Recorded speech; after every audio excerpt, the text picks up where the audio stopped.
Hai, kalian lagi dengerin podcast alternatif, sebuah podcast filsafat yang dirangkum dari kelas alternatif.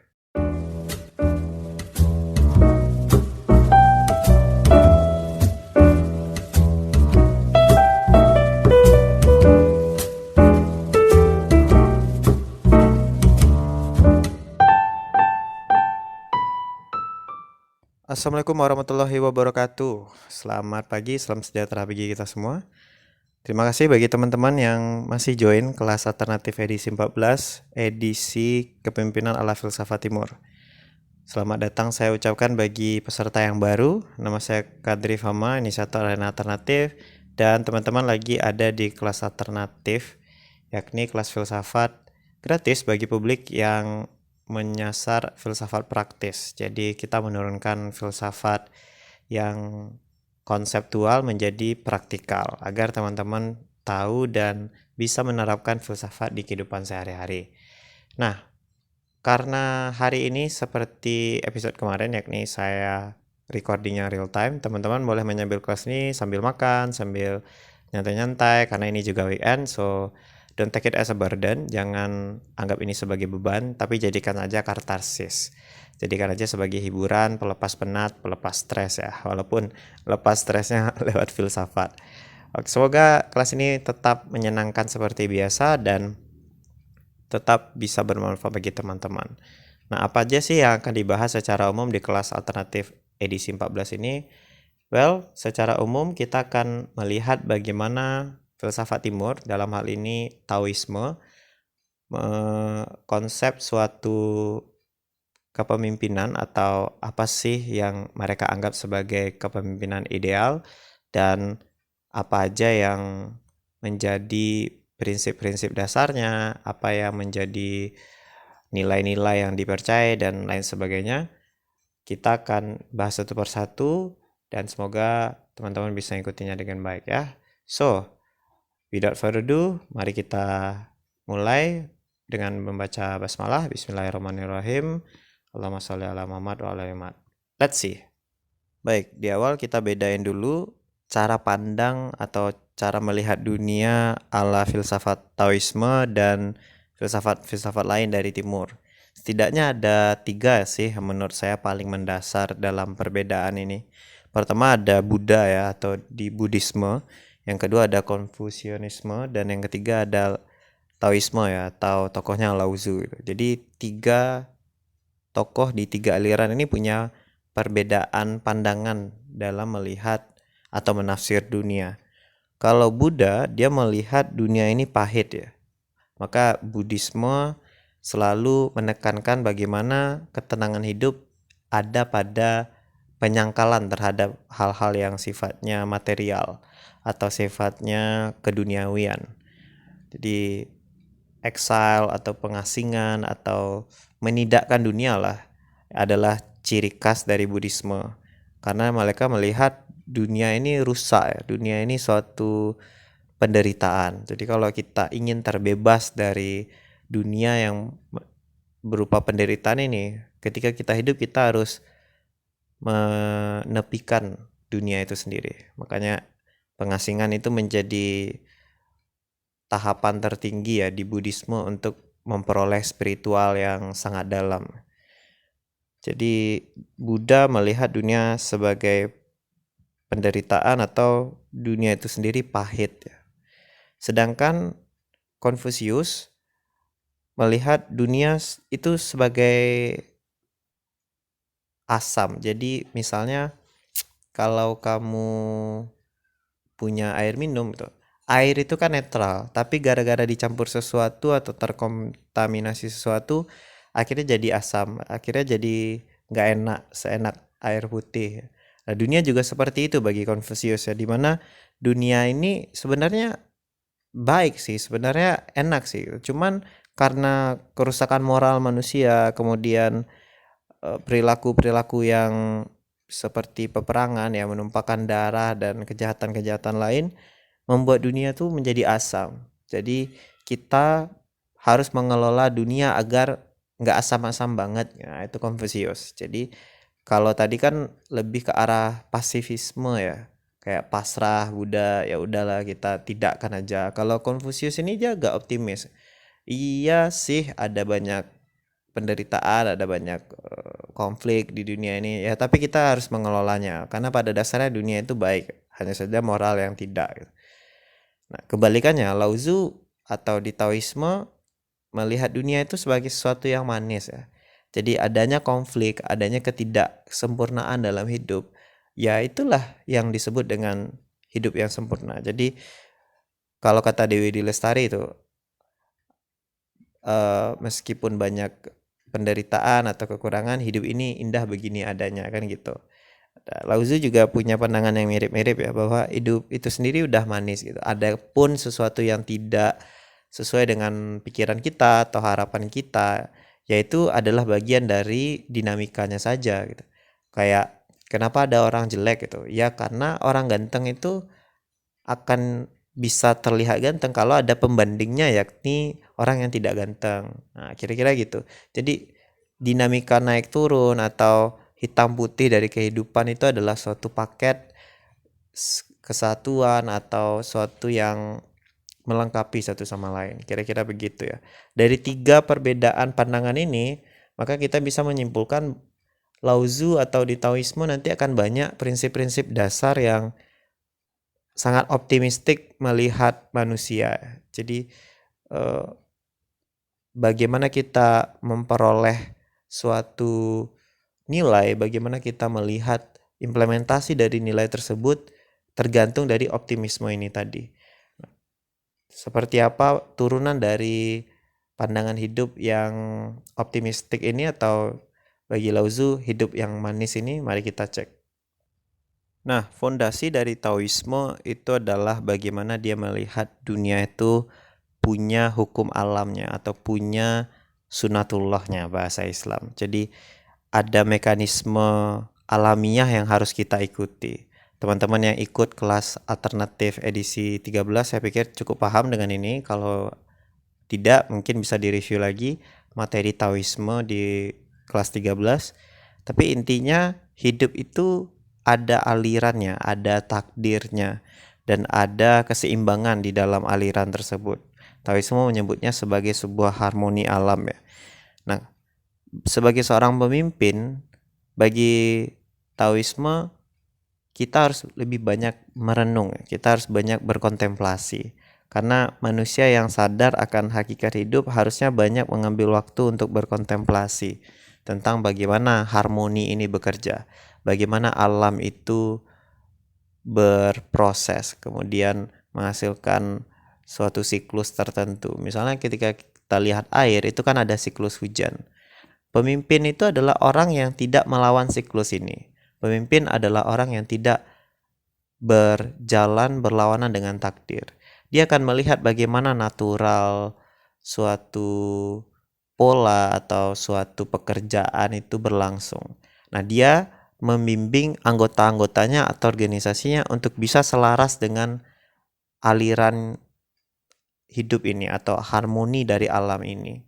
Karena gagal atau berhasilnya pemimpin adalah diukur dari seberapa tepat dia melihat harmoni alam dan seberapa jauh dia mengimplementasikan apa yang dia lihat itu. Misalnya kamu ada di sebuah perusahaan, harmoni alam tadi bisa diinterpretasikan atau ditafsir sebagai tren ya, tren dari konsumen kamu. Tugas kita sebagai pemimpin adalah bagaimana kita membimbing anggota-anggota kita untuk melihat visi ke depan, untuk mengukur tren yang ada di konsumen dan mengolah segala sesuatu berdasarkan itu. Apakah itu kebijakan, apakah itu konten dan lain sebagainya, agar kita berjalan seiringan, agar kita berharmoni dengan hidup ini, dengan kalau konteksnya tadi berarti tren. Nah, kalau kita gagal membaca ini, maka kita akan membuat sesuatu yang tidak dibutuhkan orang atau tidak sesuai dengan apa yang menjadi tren saat itu ya kan. Dan kalau begitu ya kita akan ya membuat produk yang tidak berkualitas atau service yang tidak ada yang membutuhkan. Jadi kita di hidup ini harus cermat dalam melihat harmoni alamnya. Itulah kenapa bagi Taoisme, fondasi awal menjadi seorang pemimpin yang ideal adalah lebih banyak merenung. Kalau kita banyak bekerja, itu pasti kita setengahnya worker, setengahnya adalah karyawan juga atau staff juga. Dan pemimpin nggak boleh pergi ke peran yang bukan dia, karena itu juga melawan harmoni alam. Jadi kita harus selaras dengan alam, kita harus selaras dengan peran kita, dengan posisi kita saat itu. Jangan menyangkal apapun, jangan melawan apapun. Begitu kita bisa berkontemplasi atau merenung lebih dalam dan kita bisa sesuai dengan harmoni alam, maka anggota-anggota kita juga bekerja sesuai tracknya, sesuai dengan bakatnya. Dan yang kedua, katanya Lao Tzu, ketika pikiran kita diam, seluruh alam semesta akan menyerah. Alam tidak terburu-buru, namun semuanya tercapai. Nah, ini analogi tsunami kemarin ya di Taoisme. Air itu lunak, dia cair, dia tidak keras seperti kaca, batu, dan lain sebagainya. Tapi begitu dia tsunami, pada momennya, dia bisa meluluh lantakkan kehidupan kita. Nah, kira-kira ketika kita memimpin tuh, kita harus mempelajari tsunami tadi. Tsunami itu menunggu momennya. Tsunami itu menunggu waktu dia keluar. Dia nggak keburu-buru atau nggak kesusu bahasa Jawanya. Dan semua tercapai gitu. Ketika tsunami kan semua ludes dia tenggelamkan. Kamu jadi pemimpin juga gitu. Jangan pernah menjadi pemimpin yang tidak mau berproses. Kita masuk suatu organisasi, ya kita mungkin anggota divisi dulu gitu. Kita harus menunggu momen kita harus menunggu saat-saat kita memimpin, dan ketika itu datang, kita akan siap.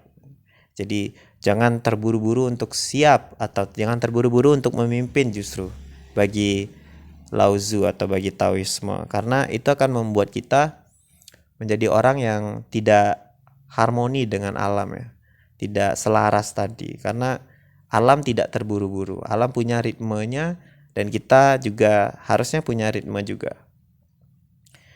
Segala sesuatu, katanya Lao Tzu, punya duka cita, dan segala duka cita ada momennya, seperti musim gugur. Jadi musim gugur ya semua berguguran gitu, tapi nanti musim semi semua bersemi. Waktu kamu ada di bawah, ya pelajarilah bagaimana menjadi anggota yang baik. Hanya dengan memahami bagaimana menjadi anggota yang baik terlebih dahulu, kita baru bisa meregulasi atau mengatur anggota nanti. So, kita agak mulai merasakan nilai-nilai ketimuran ya, tidak berambisi, tidak menuntut deadline dan lain sebagainya. Kebalikannya, kalau di timur kita santai aja, yang penting kita selaras, yang penting kita berharmoni. Semua ada momennya bagi filsafat timur. Itu dia, hidup selaras dengan Tao yang pertama. Yang kedua, hidup selaras dengan Tao adalah berpemikiran terbuka. Jadi bagi Taoisme, sebelum kita memimpin, kita harus mengosongkan pikiran kita dari hal-hal negatif, yakni hal-hal yang membuat kita cemas dan tidak natural atau tidak selaras dengan alam tadi. Misalnya, kamu leading sebuah project, memimpin sebuah project. Untuk bisa memimpin project itu dengan baik, kamu harus punya mindset bahwa saya nggak tahu apa-apa tentang proyek ini dan saya harus memulai riset atau studi saya tentang ini. Jadi jangan tiba-tiba dapat proyek, oh ini mirip proyek itu, terus kita nggak mau belajar lagi, nggak. Kosongkan pikiran kita agar ilmu kita nambah. Kalau enggak, nanti berawal dari ini mirip kok saya udah tahu. Ketahuan kita justru menghancurkan kita seringkali kan kayak gitu. Jadi kita sangka bahwa kita tahu sesuatu, atau kita sangka mungkin segala sesuatu ini akan gagal, misalnya itu lebih negatif lagi.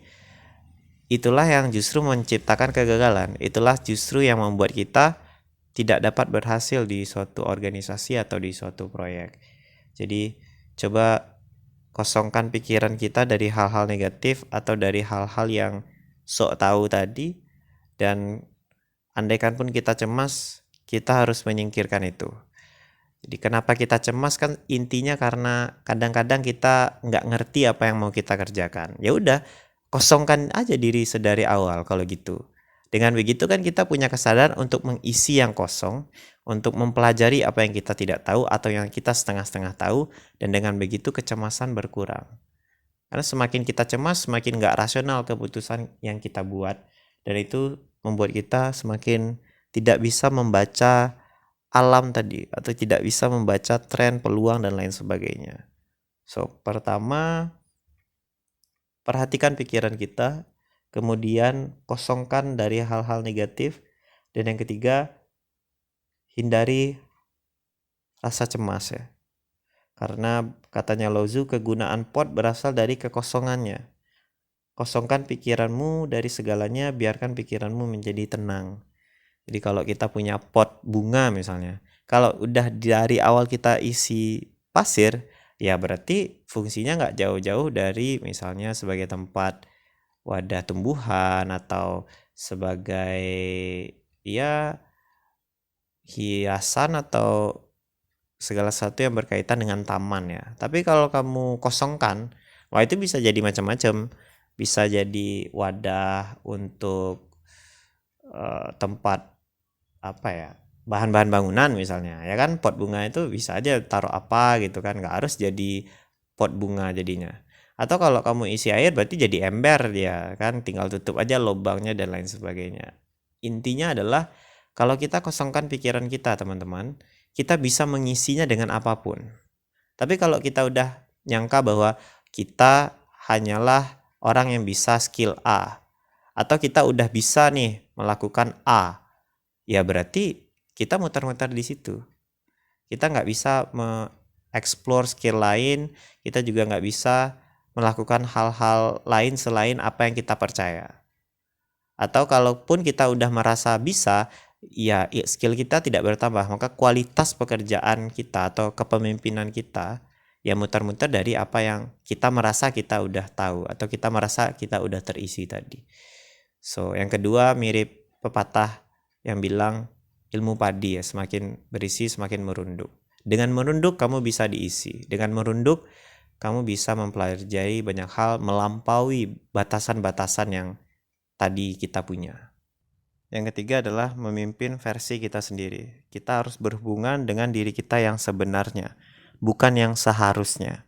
Kita tahu dalam memimpin kita selalu punya mentor ya, selalu punya orang yang menjadi panutan kita atau senior kita. Tapi pada akhirnya bagi Taoisme itu semua cuma referensi aja. Kita harus mengambil dan mengolah semua referensi ini sesuai dengan versi kita, sesuai dengan karakter kita. Kita nggak boleh pernah sekali-kali bilang seperti kita harus memimpin seperti Pak Habibie gitu. Sedangkan kita nggak akan pernah bisa seperti Pak Habibie gitu. Kita hendaknya menjadi pemimpin yang terus sebutin karakteristik yang jauh dari kita gitu. Andai aja kita bisa kayak gitu, andai aja kita punya sikap kayak gitu. Nggak gitu. Semua orang punya strength dan weakness-nya, punya kekuatan dan kelemahannya. Kita harus mengelola itu versi kita. Jangan membayangkan kita punya strength atau kekuatan yang orang lain punya. Karena toh kelemahan dia bisa aja bukan kelemahan kita kan. Di setiap orang tuh unik, setiap orang tuh punya atribut yang berbeda-beda. Maka kepemimpinan kita harus berangkat dari atribut kita sendiri, dari diri kita yang sebenarnya, bukan yang seharusnya. Jangan menjadi diri yang ideal yang kita inginkan, tapi jadilah diri kita yang semestinya, yang sebaik-baiknya gitu. Tentu kita boleh melakukan self improvement ya, atau perbaikan terhadap skill, tapi kita boleh belajar, kita boleh merujuk pada referensi apapun, tapi pada akhirnya jangan pernah kehilangan diri kita. Jadi belajarlah dari siapa saja, tapi jangan kehilangan jati diri. Ketika saya melepaskan diri saya akan menjadi seperti apa yang saya semestinya. Jadi katanya Lao-Tzu, kamu tuh akan utuh ketika kamu melepaskan semua atribut-atribut yang seharusnya itu, yang ideal-idealnya itu. Enggak, ideal itu kita loh yang bikin gitu, bukan ideal dari si A, si B, si C, enggak. Kita bikin aja versi ideal kita. Kita belajar dari siapapun, tapi kita tidak kehilangan apapun di dalam diri kita. Itu dia fondasi dari Taoisme dalam konteks kepemimpinan. Pertama, kita harus banyak merenung tentang harmoni alam ini agar kita selaras. Yang kedua, kita harus berpemikiran terbuka. Dan yang ketiga, kita harus menjadi diri kita sendiri. Selanjutnya, prinsip-prinsip dasar Taoisme dalam kepemimpinan. Setidaknya ada 5, teman-teman. Pertama, jelas. Seorang pemimpin harus punya visi, misi, dan target yang jelas. Dan juga terukur ya. Setidaknya ada 3 hal yang harus kita perhatikan. Pertama, korespondensi visi kita. Kita harus dengan jelas menetapkan tujuan kita apa. Dan tujuan ini harus sesuatu yang terjangkau dari sekarang. Misalnya 3 tahun ke depan orang masih pakai teknologi digital atau tidak dalam bisnis. Nah kalau iya berarti kita harus bikin rencana 3 tahun ke depan, misalnya digital marketing. Nah itu wajib kita lakukan karena itu jelas, itu terjangkau. Kalau enggak, ya selama 3 tahun ke depan perusahaan tuh ngalor ngidur. Atau kalau mahasiswa 4 tahun untuk kelulusannya itu tidak terencana dengan baik, bisa aja lulusnya jadi 6 tahun. Jadi kita harus jelas, sesuatu itu hanya bisa berhasil kalau kita berhasil merencanakan. Kalau gagal merencanakan, ya kita merencanakan kegagalan, kan sering kan orang bilang gitu. Tapi bagi Taoisme, rencana itu penting, tapi yang penting adalah jelas, terukur gitu, tercapai, dan bisa kita mulai dari sekarang. Yang kedua, koherensi. Koherensi artinya kita konsisten ya dengan instruksi kita. Ini sangat fundamental. Kalau kita jadi leader, terus kita bilang A, besok-besok kita seenaknya ubah jadi B, itu orang pasti bilang, oh saya baru aja diinstruksi sama bapak bos untuk ngerjain A gitu. Tapi nanti aja lah. Loh kok gitu, kata temannya misalnya. Ya nanti dia juga berubah jadi B, malah mungkin aja jadi C, jadi Z. Kita tunggu aja seminggu ini. Kalau nggak berubah, berarti itu perlu untuk dikerjakan. Wah itu kan turun habis-habisan produktivitas orang. Jadi kita harus koheren dalam memberikan instruksi. Jangan seenaknya untuk merubah instruksi yang sebelumnya udah kita kasih. Karena itu menyebalkan dan bikin orang nggak produktif. Dan yang ketiga, kita harus seimbang. Ini terkait prinsip yin dan yang kemarin. Kita harus tahu kapan untuk memaafkan, kapan untuk menindak, dan kapan untuk mengapresiasi. Jadi memang nggak akan ada anggota yang sempurna. Ada memang human error yang harus kita tolerir. Tapi human error semacam dan separah apa dulu. Bahkan artificial intelligence kan juga punya error juga. Makanya kalau teman-teman perhatikan, walaupun menurut mereka itu artificial intelligence ya, kecil sekali melakukan kesalahan, atau bahkan dalam beberapa tahun bisa aja nggak ada misalnya. Tapi mereka selalu update kok. Mereka selalu menutupi galat atau bug. Itu juga sebenarnya error yang mereka tutupi, kan gitu. Jadi kalaupun kita ingin mempekerjakan AI, ternyata AI juga punya kesalahan. Apalagi manusia, kita punya kesalahan dan pertanyaan adalah apakah itu bisa ditolerir atau dimaafkan atau tidak. Dan kalau itu bisa dimaafkan ya maafkan, berarti kita nggak butuh tegas saat itu. Kalau tidak bisa ya tindak. Tapi kalau yang paling penting bagi saya adalah apresiasi. Karena orang biasa aja kayak menghukum gitu, tapi entah kenapa orang sulit untuk mengapresiasi.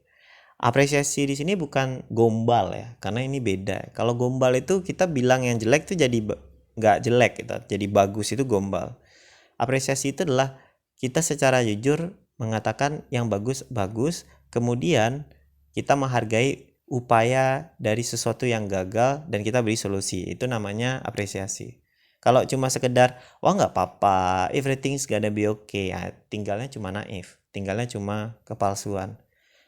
Udah jelek kita bisa bilang juga menarik ya, ini sangat gitu-gitulah pokoknya. Itu gombal namanya, bukan apresiasi. Yang keempat, rendah hati. Kita harus memposisikan diri bagi Taoisme selalu di bawah. Walaupun kita udah bos, walaupun kita udah pemimpin, kita harus selalu di bawah. Katanya Lao Tzu, saya kutip, sungai dan lautan lebih kuat daripada aliran air. Namun mereka tidak akan kuat tanpa aliran yang mengisi mereka. Untuk dapat menampung air di laut harus lebih rendah daripada aliran air. Maksudnya mungkin dari hulu atau dari pegunungan. Jadi mudah jadi pemimpin pun kita harus rendah hati ya. Kita harus mengakui kelemahan-kelemahan kita. Hanya dengan mengakui kelemahan kita itulah kita bisa rekrut orang-orang yang sesuai. Karena kita punya kelemahan misalnya di digital marketing. Kalau kita tahu dan kita menyadarinya, kita mengakuinya, kita bisa punya perencanaan untuk rekrut orang digital marketing. Tapi kalau dari awal kita nggak mau rendah hati, kita bilang bahwa bisa aja kok, itu bisa dipelajari di YouTube, di ruang guru, sulit bagi kita jadi pemimpin.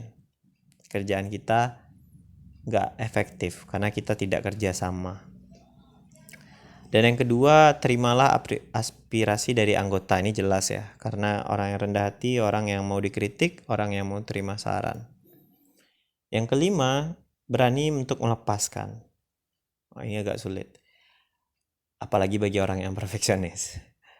Kita harus percaya sama anggota kita, teman-teman, karena kalau kita nggak percaya, kita nggak berani melepaskan tanggung jawab tertentu, mereka nggak akan merasa diberdayakan oleh kita. Mereka nggak merasa ada personal growth yang terjadi. Dan kalau bagi milenial, ini karir yang stagnan bang, atau ini perjalanan yang sudah membosankan gitu. Kamu akan ditinggal.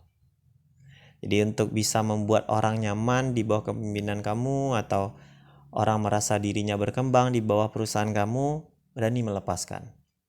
Kalau rasa-rasanya dia udah skillful, udah ahli di satu keahlian, dan dia butuh challenge atau tantangan yang lebih banyak, lebih susah, percayalah gitu. Kita tahu ada potensi dia gagal misalnya karena selama ini kerjaan itu kita yang handle, tapi kita harus berani melepaskan. Hanya dengan begitu kita punya penerus, dan hanya dengan begitu orang mau dipimpin oleh kita.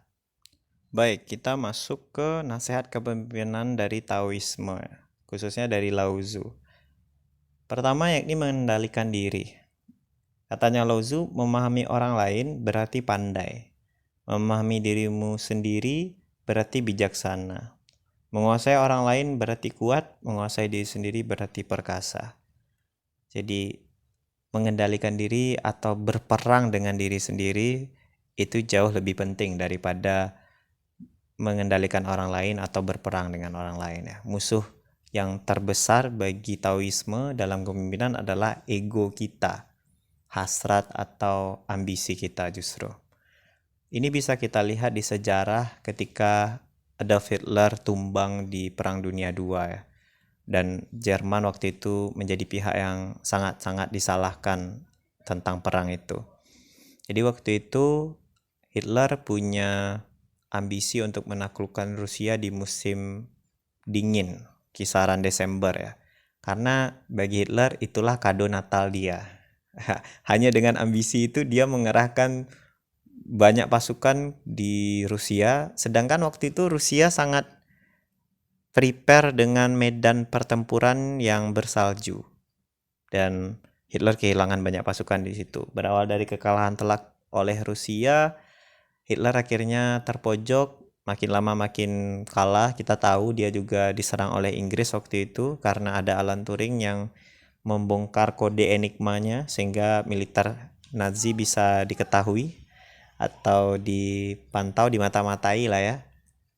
Dan akhirnya dia terpojok sehingga di masa perburuan atau masa pengejaran Hitler bersembunyi di bunker rahasia bersama istrinya, dan tentu saja mereka akan disiksa ya kalau mereka tertangkap.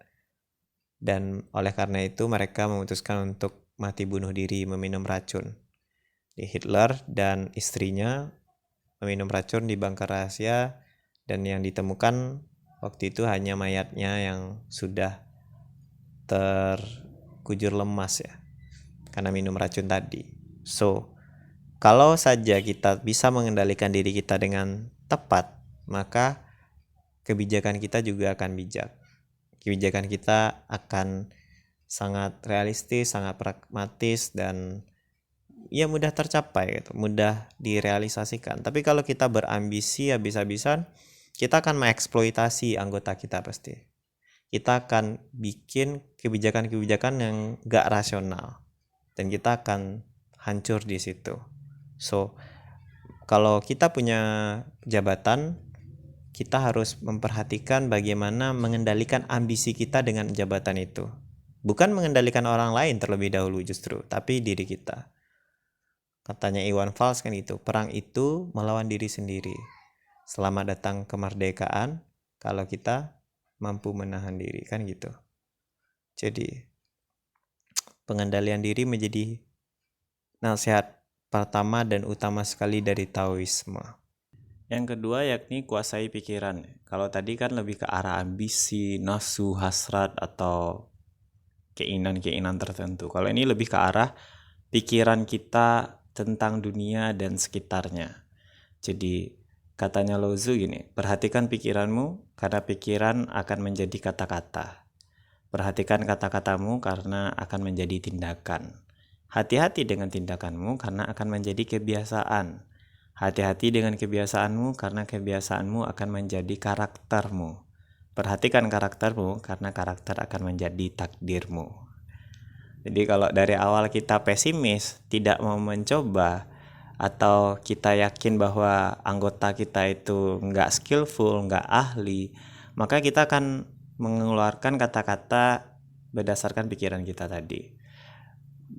Misalnya kamu lelet banget, nah, itu akan menentukan tindakan kita selanjutnya kan. Misalnya kalau kita mikir anggota kita lelet atau kita sukar untuk memberikan tanggung jawab kepada dia, ya tindakan kita ya akan takut atau agak nggak mau untuk mempercayakan tugas-tugas besar ke dia gitu. Dan itu kan menjadi kebiasaan. Lama-lama kita selalu mempekerjakan orang tuh sebagai robot gitu. Kita tidak memberdayakan orang misalnya. Kita tidak membuat orang berkembang. Nah, itu menjadi kebiasaan atau kultur di perusahaan. Kemudian dari situ itu menjadi karakter kita sebagai seorang pemimpin, di mana kita selalu menganggap orang lain di bawah kita. Dan karena itu misalnya kita tidak dianggap bos yang suportif oleh karyawan, dan karyawan meninggalkan, dia pindah ke perusahaan lain. Dan itu terjadi terus-menerus, akhirnya perusahaan itu jauh lebih berkembang dari perusahaan kita. Kemudian mereka mengambil pasar kita atau dominan, kemudian perusahaan kita bangkrut. Bahkan perusahaan kita dulu terkenal, legend misalnya. Banyak kan perusahaan-perusahaan legend terus bangkrut. Itu kan jadi takdir. Kita menyangka bahwa takdir perusahaan kita bangkrut atau gagal berkompetisi itu adalah ketetapan Allah. Tapi kita nggak bisa nyalain Allah untuk apa yang terjadi, teman-teman, katanya Lao Tzu. Karena kalau kita runut lagi, kenapa takdir itu bisa bekerja atau kenapa takdir itu menimpa kamu, ya dari pikiran kamu tadi.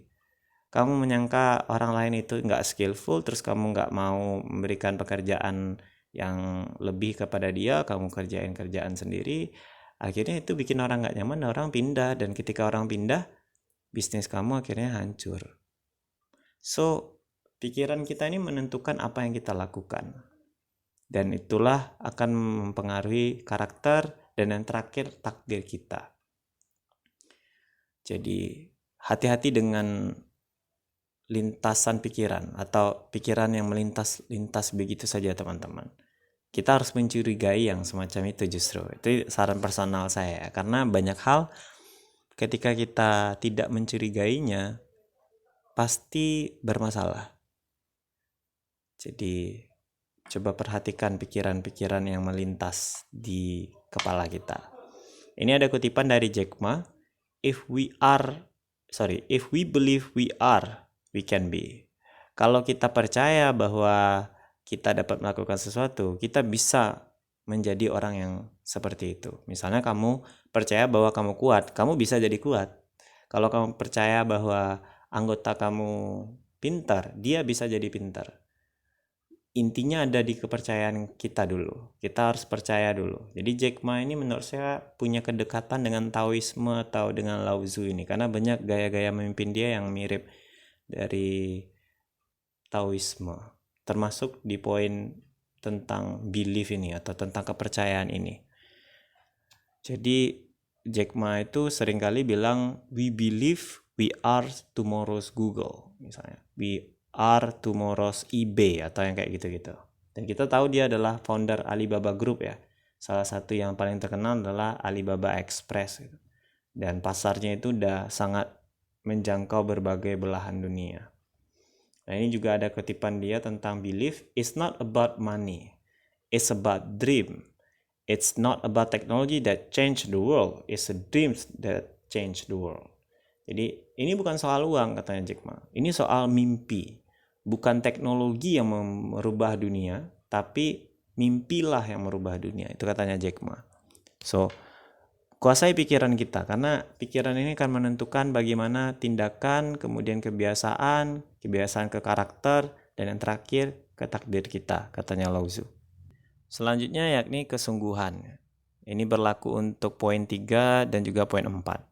Yang ketiga, sungguh-sungguh dan berani melakukan terobosan. Ketika kita udah punya ide, walaupun ide itu belum banyak orang yang percayanya, kita harus sungguh-sungguh melakukan presentasi, melakukan promosi apapun itu, agar orang bisa menangkap terobosan yang kita tawarkan. Walaupun terkesan sulit, katanya Lao Tzu, perjalanan ratusan mil dimulai dari satu langkah kecil. Gojek itu kan dia berawal dari sistem yang mengkoneksikan nomor handphone. Belum ada kayak aplikasi sekarang. Dulu drivernya itu kayak dikasih aplikasi berupa koneksi ke nomor handphone. Jadi belum aplikasi kayak sekarang. Jadi list nomor handphone gitu. Terus nanti kita telepon langsung ke si drivernya, pakai nomor yang terdaftar di situ. Itu Gojek waktu itu.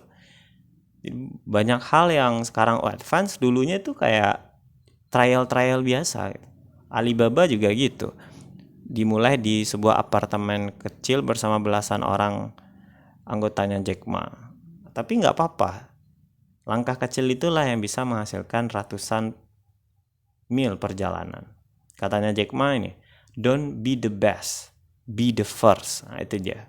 Jack Ma punya konsep yang unik ya dalam melakukan terobosan. Katanya Jack Ma, kecil sekali peluang kita untuk jadi the best itu. Karena yang best itu adalah orang yang terpilih dari sekian yang baik.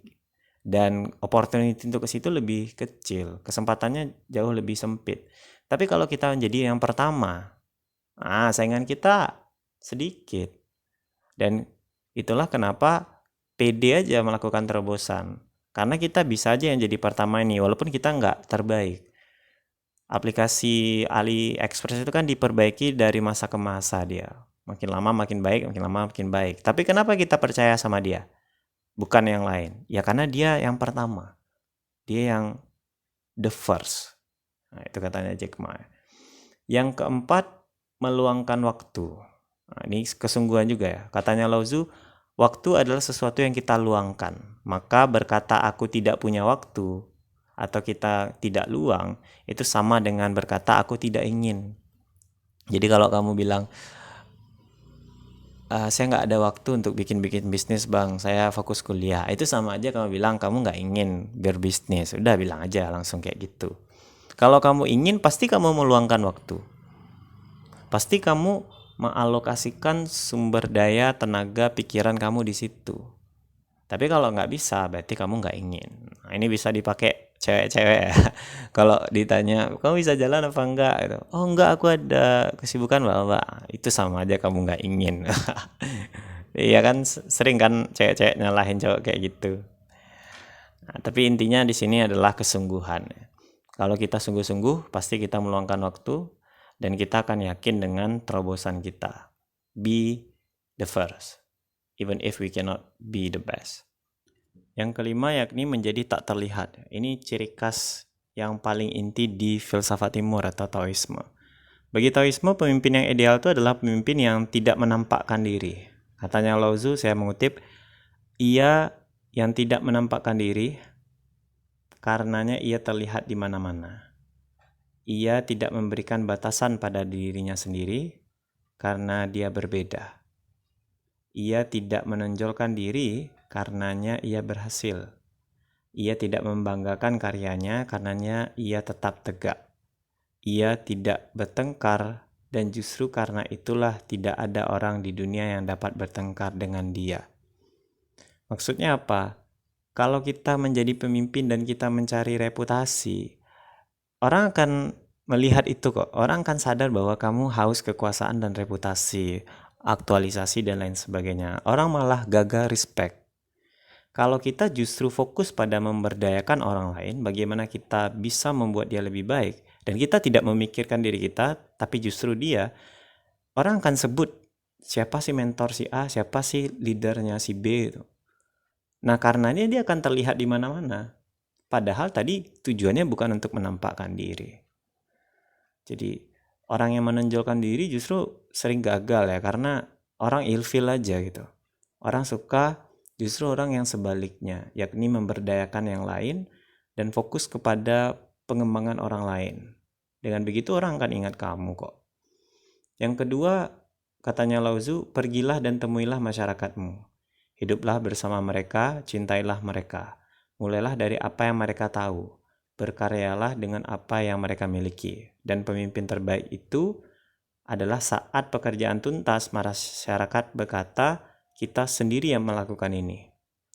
Jadi yang terbaik bagi Taoisme justru pemimpin yang bisa merekayasa ekosistem. Jadi kalau kamu misalnya pemimpin daerah, kamu tidak membuat suatu pekerjaan atau BUMN, terus kamu pimpin sendiri, terus kamu bikin bisnisnya itu dari awal, terus orang kerja ke kamu, itu bukan pemimpin.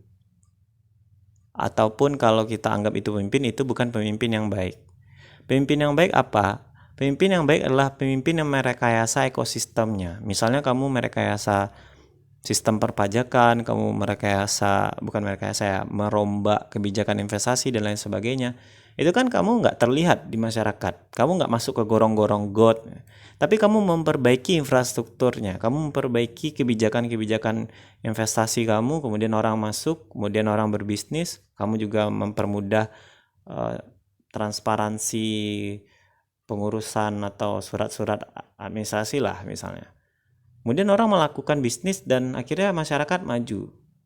Nah, itulah pemimpin yang baik bagi Lao Tzu atau bagi Taoisme. Jadi kalau kita ingin mengatasi banjir, kita bukan masuk ke gorong-gorong atau kita bukan pergi ke tempat-tempat pengungsian korban banjir, bukan. Kita merekayasa, kita mikir dari kantor kita tentang apa yang bisa kita bangun. Misalnya kita harus membuat hilir di puncak bersih misalnya. Kita gusur rumah-rumah yang ada di situ. Kita jernihkan kembali atau kita naturalisasi sungai-sungai yang ada di situ. Sehingga orang di Jakarta mungkin nggak lihat apa sih efek dari kebijakan kita. Tapi yang mereka rasakan adalah mereka nggak banjir lagi misalnya. Nah, itulah pemimpin yang baik gitu. Pemimpin yang tidak mencari segala pengakuan dari orang lain. Dia cukup bekerja aja. Dia cukup bikin sesuatu yang bermanfaat aja. Dan dengan begitu nanti orang bisa bertanya dengan sendirinya. Loh, kok kita nggak banjir lagi ya? Loh, kok kita sekarang bisnisnya bagus ya? Kenapa ini bisa? Orang akan cari ujungnya pasti ketemu kamu. Dan disitulah kenapa kamu akan terlihat di mana-mana, katanya Lao Tzu. Oleh karena itu, masyarakat harus disediakan iklim atau ekosistem yang bagus. Sehingga mereka nanti bisa berkarya sendiri. Dan begitu sukses, mereka akan bilang, kita kerja sendiri kok. Kita melakukan ini sendiri kok. Dan kamu menjadi, dalam tanda kutip, tidak terlihat. Tapi justru dengan tidak terlihat itu, orang akan kenal siapa kamu. Saya selalu bilang, nggak usah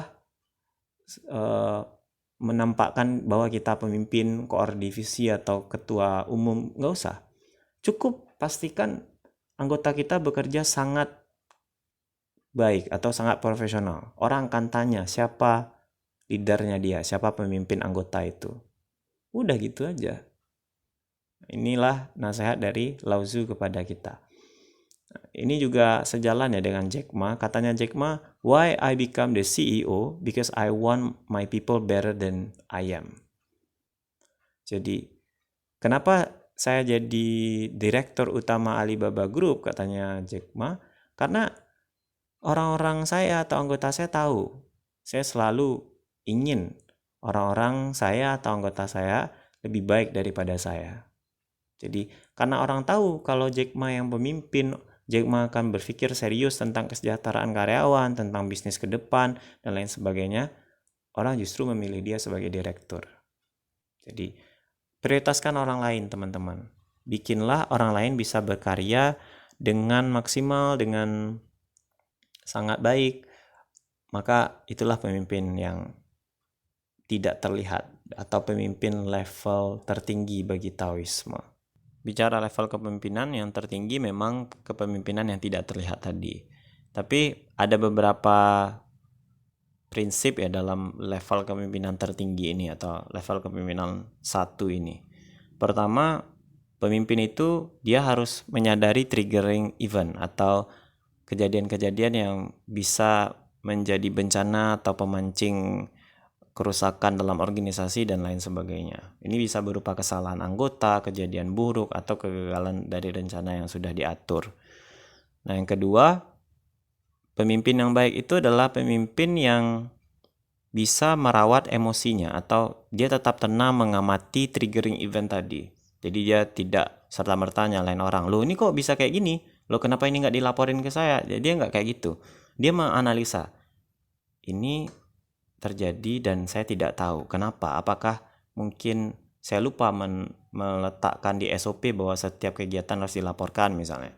Jadi dia mengelola input dengan sangat baik dan hasilnya bukan marah-marah kepada anggota, tapi hasilnya adalah ide-ide tentang solusi apa yang harus dikerjakan agar yang buruk-buruk atau yang tidak maksimal dari anggota bisa diperbaiki. Nah, kira-kira gitu. Dia tetap tenang dan mengamati apa yang sedang berlangsung. Yang ketiga, dia considerate atau dia mempertimbangkan. Setelah mengamati, dia tahu problemnya apa, kemudian dia akan coba mempertimbangkan apa yang bisa diperbuat. Kita harus ingat, anggota itu mungkin tidak sempurna. Mereka melakukan yang terbaik, tapi ya kadang-kadang juga kurang gitu. Tapi itulah yang mereka punya. Jadi kalau mereka gagal, mungkin mereka masih belum cukup dalam skill tertentu atau mereka masih punya sedikit pengalaman tentang itu. Maka yang perlu kita lakukan adalah coaching. Kitalah yang empower dia atau memberdayakan dia. Katanya Lao Tzu, kalau ada orang jahat, jangan membuangnya. Sadarkan dia dengan kata-katamu. Orang yang kita arahkan untuk jadi baik dan dia menerima itu, dia menyadari bahwa kita ingin yang terbaik untuk dirinya, biasanya akan jadi anggota yang sangat setia. So, kalau ada masalah jangan langsung buang orangnya, katanya Lao Tzu. Kemudian yang keempat, practice detachment atau praktekkan apa yang udah kita rencanakan. Jadi kalau tadi kita udah mempertimbangkan banyak hal, terus kita bikin keputusan, kita harus praktekkan tanpa ragu. Dan kita nggak perlu marah ya. Jarang sekali marah itu dapat menyelesaikan masalah kita. Jadi praktekkan dengan tenang. Kadang-kala memang kesalahan itu terbilang kecil. Dan ya kita harus biasa aja ngeresponnya. Tapi kadang-kadang kalau besar ya kita harus agak serius. Tapi intinya jangan marah. Jadi karena emosi atau kata-kata yang dimunculkan atau dikeluarkan ketika kita emosional atau marah, itu biasanya selalu menyebabkan lebih banyak masalah ke depan. Kadang-kadang juga masalahnya sepele itu, atau bahkan juga bukan merupakan masalah, tapi jadi masalah gara-gara kita emosi, gara-gara kata-kata tertentu aja. Kalau kamu sulit mengendalikan emosi, belajarlah menulis. Jadi katanya Jack Ma juga, I need to learn how to write.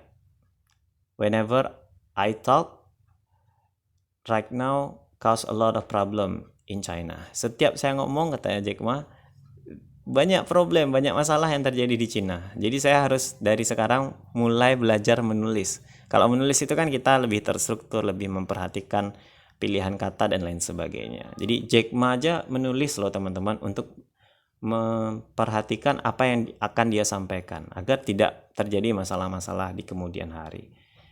Jadi intinya adalah kita harus fokus kepada pemberdayaan orang lain dan hati-hati dengan emosi kita sendiri, seperti prinsip-prinsip atau fondasi yang sudah kita jelaskan sebelumnya. Inilah sekiranya bentuk atau contoh-contoh dari prinsip tersebut di kepemimpinan level 1. Level kedua yakni pemimpin yang terpuji ya. Kalau tadi kan tidak terlihat, kali ini dia terpuji. Ya masih kategori baik tapi tidak lebih baik dari level 1.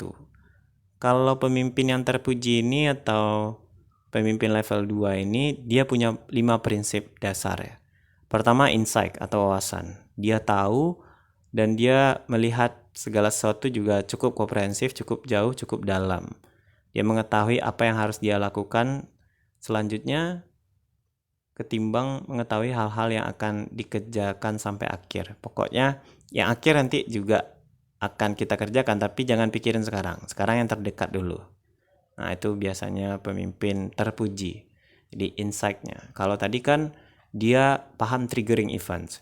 Kalau triggering events tuh kayak Jack Ma bilang, kalau anggota atau karyawan saya senang, saya harus melihat apa kemungkinan nggak senang di kemudian hari. Kalau anggota saya tidak senang atau sedih, mungkin pencapaiannya di luar atau di bawah target, saya harus menghibur mereka dengan melihat sesuatu yang menyenangkan. Nah, itu kan triggering events. Dia sangat aware. Kalau level kedua ini dia nggak sampai aware seperti itu atau triggering events itu.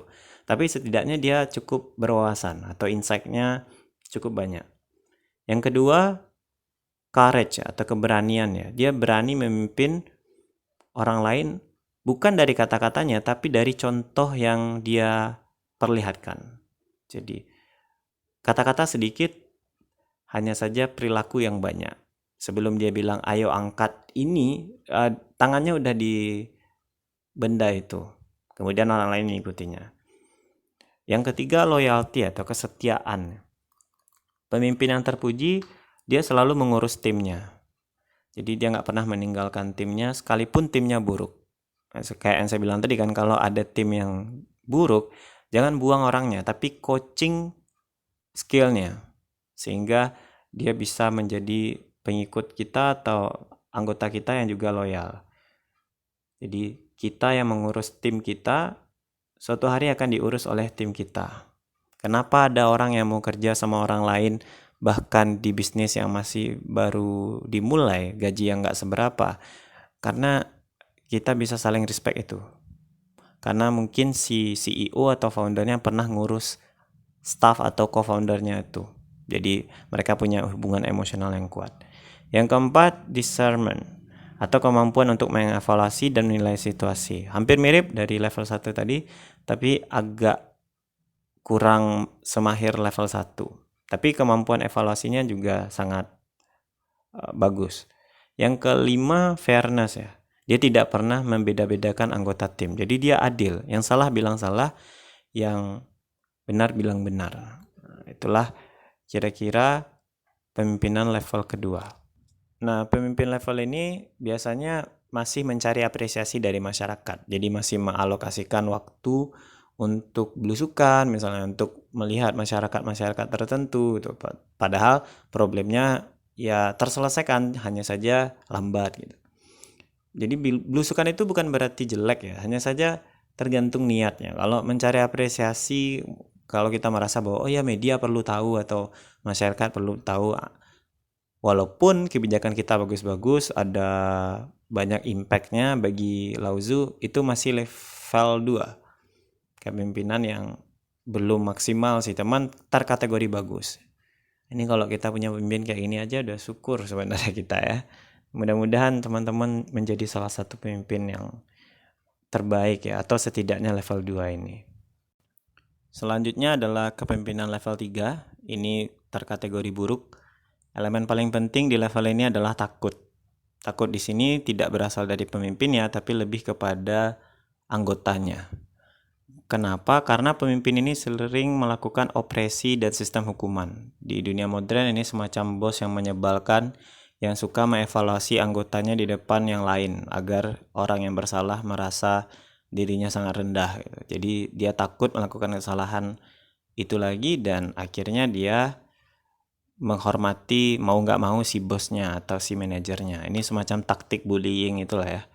Jadi cirinya orang nggak akan senang kalau pemimpin level 3 ini ada di tempat. Jadi kalau dia di kantor orang nggak senang. Kenapa? Orang takut. Orang takut dibully, takut diintimidasi, takut kena marah. Orang respect karena orang butuh pekerjaan biasanya, atau orang butuh uang atau apapun lah itu. Intinya orang nggak pernah respect sama dia. Orang cuma takut sama power atau kekuasaan yang dia punya. Jadi jarang sekali tipe kepemimpinan level 3 ini memperoleh karyawan-karyawan yang loyal ya, atau karyawan-karyawan yang setia. Begitu orang punya kesempatan lebih baik, orang caw. So, ini sangat tidak direkomendasikan karena terkategori pemimpin yang buruk. Selanjutnya level kepemimpinan keempat yakni benci. Ini elemen paling pentingnya. Di mana orang benci sama dia karena dia nggak cocok jadi pemimpin. Tapi entah kenapa dia jadi pemimpin. Biasanya itu karena politik internal negara itu atau tempat itu atau organisasi itu, atau juga dia memang punya darah. Jadi sistem kepemerintahannya itu atau monarkinya biasanya itu merujuk pada keturunan. Jadi mau nggak mau, dia pantas nggak pantas, cuma dia yang bisa mewarisi. Ini ada beberapa negara ya, contohnya Korea Utara. Atau kalau sistem kerajaan monarki konstitusional ada di Thailand.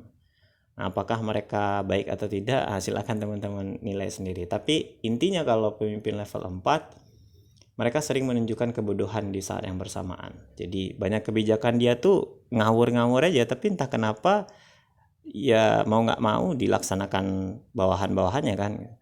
Tapi bawahannya itu atau pendukungnya itu nggak pernah sama sekali sepakat sama dia. Dia hanya memanfaatkan si pemimpin tidak pantas ini atau yang dibenci ini sebagai orang yang harus ada di kekuasaan agar fasilitas atau hak-hak istimewa yang sedang dia nikmati tidak berpindah ke orang lain. Jadi sebenarnya pemimpin tipe ini adalah orang yang dimanfaatkan ya alih-alih memimpin. Dan dia selalu dibenci oleh rakyatnya yang lain karena biasanya menyengsarakan. Dia hidup mewah-mewah sedangkan rakyatnya hidup miskin. Itu karena itu tadi dia nggak layak untuk memimpin dan dia sangat bikin negara kacau. Dan kalau tadi pemimpin level 3 orang takut dan orang berkemungkinan untuk pindah atau orang meninggalkan pemimpin semacam itu. Kalau level kepemimpinan 4 ini orang kalau punya kesempatan bisa aja punya niatan jahat atau membunuh pemimpin tipe ini. Kita banyak ya mengenal sejarah, tapi yang paling terkenal itu Raja Prancis keberapa itu yang waktu revolusi Prancis. Itu saking rajanya majakin rakyatnya terus menerus, akhirnya rakyatnya muak itu kan, mereka tidak merasa dipimpin oleh orang yang layak, mereka gantung raja mereka sendiri. Nah, itulah sangat fenomenal ya di sejarah bahwa itu pertama kali negara Perancis itu berevolusi menjadi negara yang demokratis. Maksudnya dulunya dia kan sistem pewarisan kekuasaan itu berdasarkan darah. Nah kemudian itu dihapuskan. Jadi nggak ada lagi keluarga kerajaan, mereka ditangkap atau memang dihukum mati, dan mereka akhirnya berpindah ke sistem demokrasi. Jadi kenapa Prancis bisa demokrasi itu karena ada raja yang jahat, luar biasa, dibenci rakyat, kemudian dia dipancung dan negaranya beralih menjadi negara modern atau negara sistem demokrasi. Jadi kalau tadi orang takut, orang cenderung pergi. Kalau benci, orang cenderung untuk mencelakai pemimpinnya. Jadi hati-hati dengan kebencian ya, karena semena-mena itu biasanya tidak akan berakhir baik. Nah itulah kira-kira penjelasan tentang kepemimpinan ala filsafat timur, dalam hal ini Taoisme. Dan saya sudah di slide-slide terakhir materi saya. Tapi saya masih punya 2 slide bonus untuk teman-teman sebelum kita tutup, yakni perbandingan Lao Tzu versus Jack Ma ya. Karena saya melihat dua tokoh ini punya kesepahaman dalam kepemimpinan. Saya nggak tahu apakah Jack Ma menyerap Taoisme, tapi dia juga orang timur ya, dia berasal dari Cina. Nah, mari kita lihat di mana persamaannya di slide bonus pertama. Katanya Lao Tzu, kalau seseorang sudah percaya, dia tidak akan berusaha meyakinkan orang lain. Kalau seorang sudah nyaman, maka dia tidak akan meminta persetujuan orang lain. Kalau seorang menerima dirinya sendiri, maka seluruh dunia akan menerimanya. Sedangkan kalau Jack Ma, dia bilang, leadership is responsibility. If it is right, let's do it. Do it now. Is something's wrong, somebody has to go to prison. Jack Ma goes to prison. Jadi katanya Jack Ma, kepemimpinan itu adalah perihal tanggung jawab. Jika itu benar, mari kita lakukan. Lakukanlah sekarang. Kalau sesuatu ada yang salah, seseorang harus pergi ke penjara atau seseorang harus dipenjara. Jack Ma akan dipenjara. Jadi katanya Jack Ma, kita tuh pemimpin yang bertanggung jawab. Dan kalau kita udah tahu itu benar, lakukan aja. Nah, ini kan sama ya, kayak Lao Tzu bilang, kalau sudah percaya, dia tidak akan berusaha meyakinkan orang lain. Jack Ma juga gitu. Katanya Jack Ma, if it's right, let's do it. Kalau itu benar, lakukan aja. Mari kita lakukan. Jadi di seminarnya Jack Ma ini menjelaskan bahwa di Cina dulu peraturan tentang financial business atau financial payment elektronik lah jatuhnya, kalau di kita semacam link aja atau dana dan lain sebagainya, masih terbilang tabu di Cina, atau pemerintahnya tuh masih tidak terlalu terbuka untuk hal-hal tersebut. Jadi banyak orang meragukan konsep financial atau electronic paymentnya Jack Ma. Waktu itu ada Alipay ya.